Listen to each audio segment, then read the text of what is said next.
Hello Bourne's Green. I'm going to read to you today one of the stories from the World's Worst Teachers book by David Walliams, and the story that I have chosen is Dr. Dread and the Chair of 1,000 Farts. This is a horror story. Do you dare to read on? No? Then turn to the next story. Yes, you have been warned, and don't blame me if you have nightmares. Dr. Dread was the most horrifying teacher who ever stalked the earth. He was half man and half monster. The science teacher revelled in his own horrifying appearance. He loved the fact that all the kids at Grunge Hill were terrified of him. The man smirked to himself as they darted out of his way. Dr. Dread's face was permanently scrunched up, like an angry walnut, holding a monocle in place. It looked as if he had just one beady eye, like a cyclops.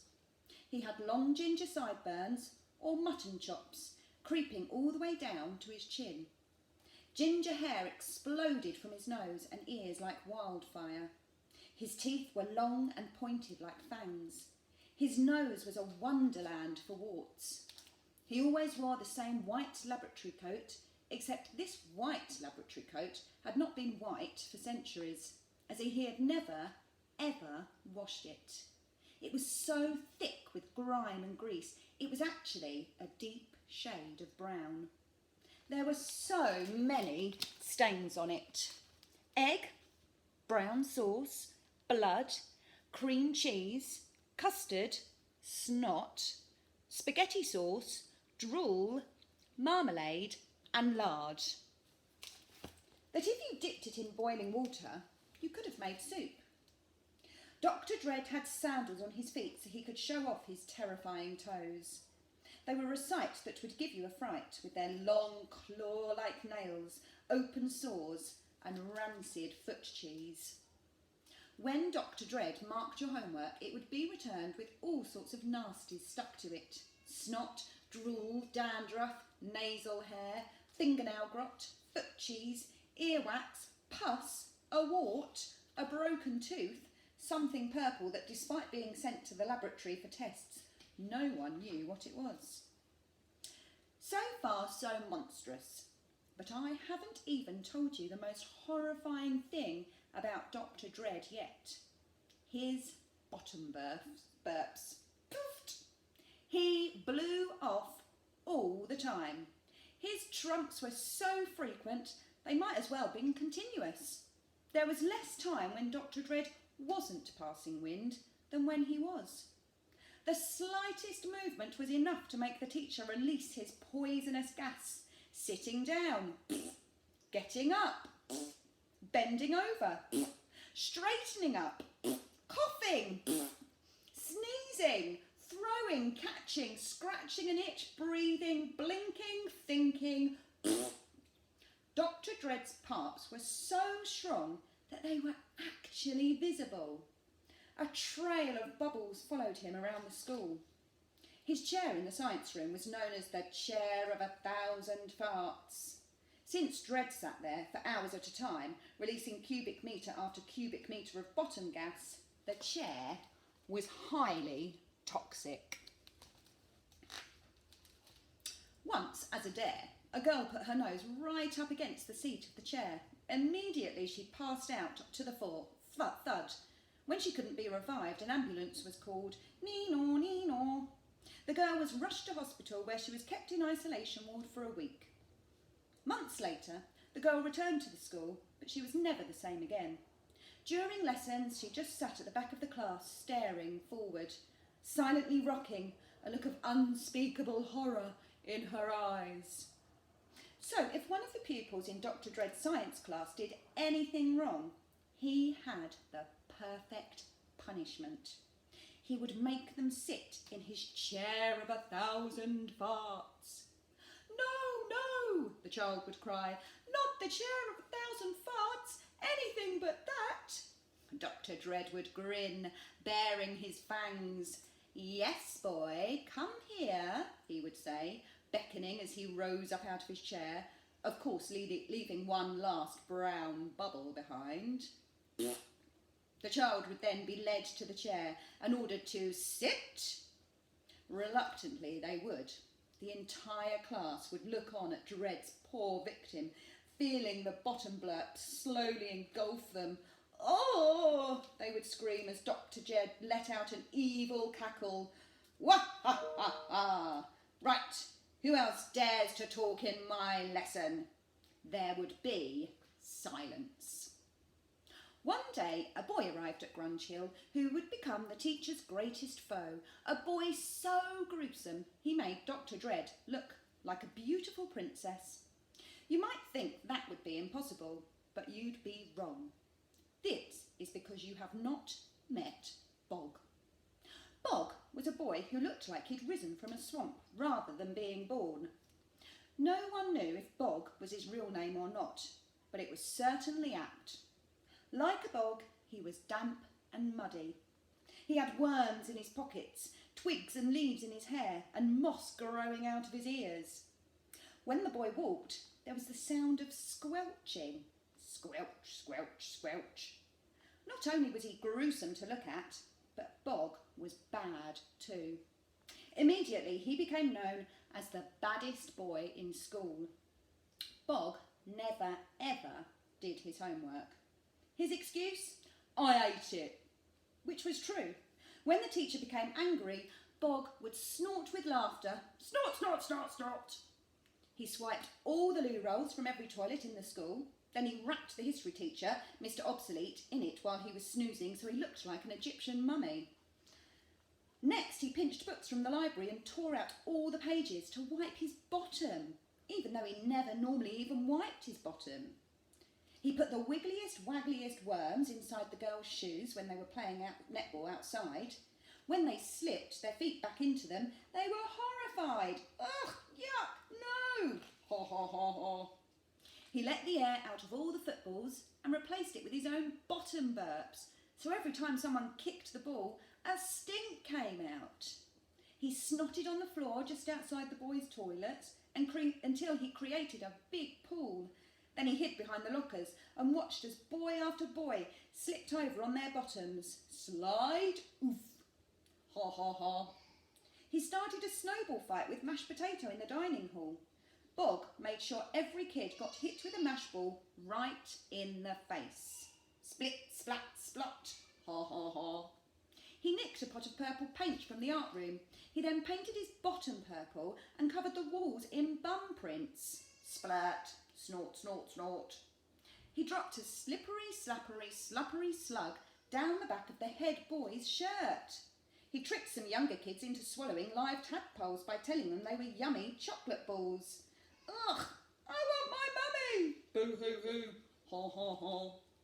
However, Bog would save his absolute worst behaviour for his science lesson. He knew he'd met his match in Dr. Dread and was hell-bent on getting the better of him. If the boy was warned not to spill the bubbling liquid he was holding as it would burn through the worktop, he would pour it straight onto it. If Bog was ordered not to stick the iron filings to his face to create a comedy beard, he would do it anyway. Ta-da! If Bog was told never to mix two acids together as they would cause an explosion, the boy would do just that. Kaboom! Bog, Dread barked one afternoon, spraying the entire class with his spittle. You are in deep, deep doo-doo. What have I done now, sir? Replied Bog with a smirk. Stuck this piece of paper to my back. Dr. Dread turned round. On his lab coat was a sign that read, "Beware toxic gas." All the rest of the children in the classroom sniggered nervously. Quiet, boomed the teacher, and there was quiet. Dread continued. Bog, I have the perfect punishment for you. One that is guaranteed to reduce even the naughtiest of children to floods of tears. Bog, I command you. You must come and sit in my chair of 1,000 farts. Wah ha ha ha. As the teacher rose from his chair, all eyes in the science room turned to the back of the class. To the surprise of all the kids, Bog had a big fat grin on his face. "Gladly, sir," the boy replied brightly. With that, he hopped off his stool and skipped to the front. Before Dred could order the boy to sit, he had already bounced down onto the chair. "Squelch!" Sighed Bog. His nostril flared to savour the scent, like a cartoon child sniffing gravy in a television commercial. What a delicious aroma! Dr. Dred looked lost. "But, boy, this is the dreaded chair of 1,000 farts," he thundered. Bog's expression turned to one of quiet concentration. Then a trumpet sound came from his bottom. "Make that 1,001, sir." He, sniggered the kids. "Silence!" thundered Dred. This only made them laugh some more. "Ha, ha, ha! I said silence!" It was too late. Dred had lost control of his class. "Get back to your place at once, he bellowed. The boy jumped up and with a spring in his step bounced back to his stall. The teacher slumped back down into his chair of 1,001 farts, defeated. As if that wasn't bad enough, Dred began choking. He seized his neck with his hand and retched. "Bog!" That stink bomb Bog had left behind was absolutely lethal. It was far worse than his own bottom bubbles. In comparison, they smelled like the sweetest perfume. Dring! The bell rang for the end of the lesson, as a still choking Dr. Dred slid down onto the floor. Lying there in a pool of his own spittle, the once feared teacher was determined to do something, anything, to get revenge. So that night, when he returned home to his basement flat on the outskirts of town, the teacher limped straight down to his top-secret laboratory, deep underground. There, by candlelight, he began devising a host of new punishments, each one far deadlier than the chair of 1,001 farts. Dred made mechanical drawings on a chalkboard and began collecting all the ingredients he needed. Putting the end of a bendy straw into his ear, he sucked out all the yellow wax. Next, he rolled it into balls. Then he placed the straw into his nostrils so he could extract every last drop of snot. Slop. Dred collected gallons of it, filling 3 old tins baths to the brim. The teacher worked through the night. By dawn he'd finished and was ready to unleash these punishments on Bog. "Mwahaha!" he cackled. Dred was determined to teach this blasted boy a lesson once and for all. Ring! The bell rang for the first lesson of the day, and for Bog it was science. Dred smirked as the boy squelched his way into the classroom. Squelch, squelch, squelch. Little did he know that what was coming to him. However, Bog had a plan of his own. Under his desk at the back of the class, he began secretly mixing together some of the gloopiest chemicals in a pot. The boy wanted to make the stickiest, gunkiest gunk so he could glue his teacher to his own chair. He would be stuck to the chair of 1,001 farts forever. Little did he know what was coming to him. With his beady eye, Dred spotted that his nemesis was up to no good. Perfect. Now he could begin unleashing his torrent of evil punishments on the boy. Not paying attention again, "Bog," demanded Dred from the front of the class. "What, sir?" replied Bog, as he tried to hide what he was doing. He didn't want to spoil the surprise. "Exactly," muttered the teacher, a ghoulish grin spreading across his face. "Come here." He beckoned with his long, thin finger. Immediately the boy hid the pot of gunk in his blazer pocket and squelched his way to the front of the class. Squelch, squelch, squelch. All the other children stopped what they were doing and stared. What was the world's worst teacher going to do to the world's worst child? "Here, boy," said the teacher, holding up a paper bag. "Because you have not been listening again, you must eat one of these jellies from my bag of doom. Wah, ah, ah, ah." Bog peered down into the bag at a collection of sad-looking, soft and shiny sweets. "Bag of doom? What are they made of?" asked the boy suspiciously. "Try one and tell me." Bog shrugged and rummaged in the bag before popping one in his mouth. "They taste a little sour," he remarked. "That's because, Bog," began Dred, "they are made of my own earwax." "Ugh!" All the kids in the class were repulsed. Not Bog. The boy rummaged in the bag and popped another in his mouth. Scrumptious. Then he helped himself to a handful that he stuffed into his trouser pocket. "I'll have those later as a snack." The teacher thumped his desk in frustration. Still, Dred had plenty more punishments planned. "No matter, boy," he growled. "Go and stand in the corner."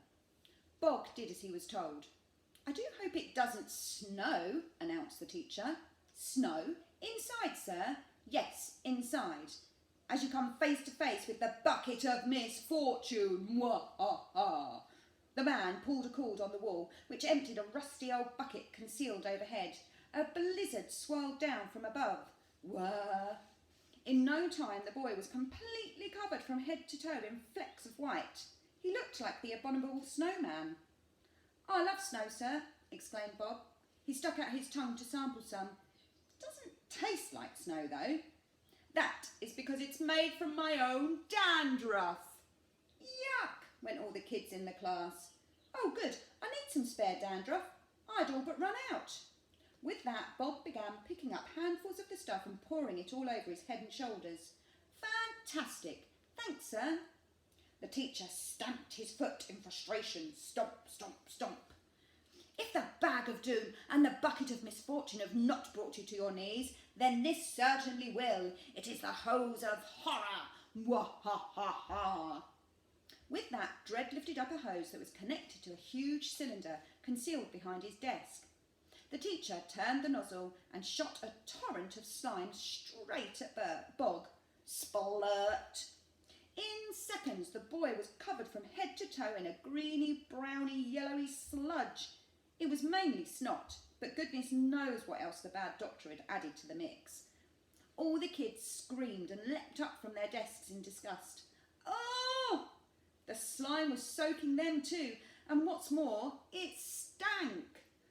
"Thank you, sir," called out Bog, enjoying this opportunity to become even filthier. "I haven't had a shower in a long, long time." Bog began rubbing under his arms as if he were washing. "I imagine never," exclaimed the teacher. "Actually, I am going to make it a bath for you now."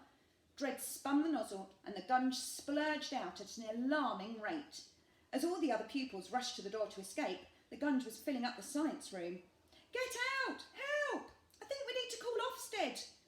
Now Dred and his arch-enemy Bog were the only ones left inside. Both were up to their waists in gunge. "Oh, I nearly forgot," began Bog with a grin on his face. "I have some special shampoo with me, sir. Why don't you try it?"